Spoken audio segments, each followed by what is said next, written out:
Chopper development, phase 1.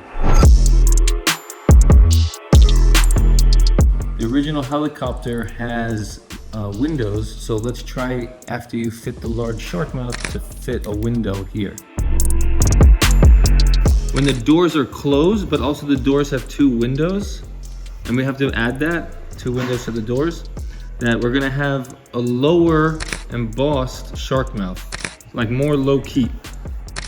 Not dramatic like this is gonna be the more dramatic one, but when the door is closed, it'll be nice to have a nice side shark.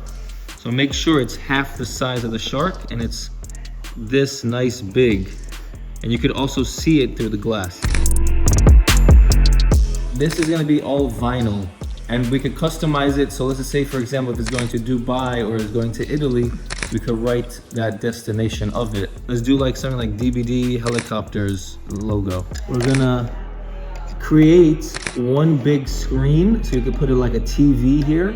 We're gonna put seatbelts, and then we're gonna have, in your photos, you're gonna see that there's hanging headphones. There's 2 here and then 2 here for the pilots. And that is the end of our journey.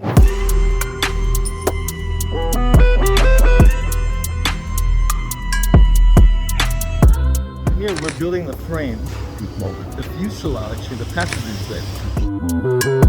bed.